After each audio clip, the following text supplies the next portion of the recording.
Alright guys, welcome back. Today let's analyze a stock that I own myself, Jin Neng Holding, Shanxi Coal Industry Co. English abbreviation JHSCIC. We will refer to it as Jin Neng Holding in our video. First, let's look at company size. Jin Neng Holding's market capital is about 24 billion Chinese yuan, ranked number 11 in China's coal industry. Its annual revenue is 15 billion Chinese yuan. It's a mid-sized company. Then let's look at financial condition. Jin Neng Holding's current ratio is 2.3, meeting our greater than 2 requirement. Its working capital is over 4 times of its long-term debt, also meeting our requirement. Its debt to asset ratio is good at 26%. It has 100 million Chinese yuan of financial expense. This isn't meeting our requirement of less than 0. Next, earnings stability. Jin Neng Holding has only been profitable for 9 consecutive years, a little short from our greater than 10 years requirement. Due to its poor earnings in the first couple of years in the past 10 years, its 10-year earnings growth looks huge, over 600%. In the past 3 years, it was not able to keep the growing momentum, and its earnings declined a bit. Next, dividend record. Jin Neng Holdings only paid out dividend for 4 consecutive years, pretty far from our 10 years requirement. Its past 3-year free cash flow can comfortably cover its dividends, which is good.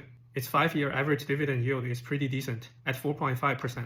Next, let's look at valuation. Jin Neng Holding's 3-year average PE is 6.6. Its market capital is about 6 times of its past 3-year average free cash flow. Price book is at 1.3. ROE is very nice, at 19%, and ROE to PB ratio is as high as 15.2.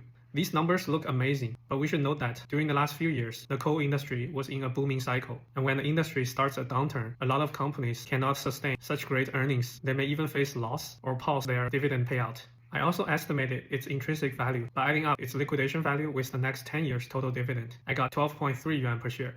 Okay, I mentioned I hold some Jin Neng Holding stock myself. If you're familiar with the coal industry companies in China, you may be wondering why I picked Jin Neng Holdings over other well-known industrial leaders like China Shenhua or SHCI. There are actually 2 reasons. First is of course price. I bought Jin Neng Holding stock back in April 2025. Back then, I estimated its intrinsic value using 2024 annual report data. The intrinsic value I got is pretty much the same as I showed you today, around 12 yuan per share. And its stock price back then was already below this intrinsic value. At the same time, China Shenhua and the SHCI's stock price were both over their intrinsic value, so Jin Neng Holding was definitely a better bargain. Reason number 2, which I think is more important, is financial condition. When I decided to have a coal company in my portfolio, I put a lot of weight on financial condition. I was thinking, since coal industry is highly cyclic with big booms and busts, I better pick a company whose financials are very healthy. If we compare Jin Neng Holding's financial condition with the other 2 industrial leaders, China Shenhua and SHCI, you can clearly see that Jin Neng Holding was doing better. So far, the return I got is not too bad. I will definitely keep watching and learning this company and stay responsible for my investment decisions. I hope you like this video. What do you think about the company Jin Neng Holding? Let's discuss in the comments. Stay tuned, guys.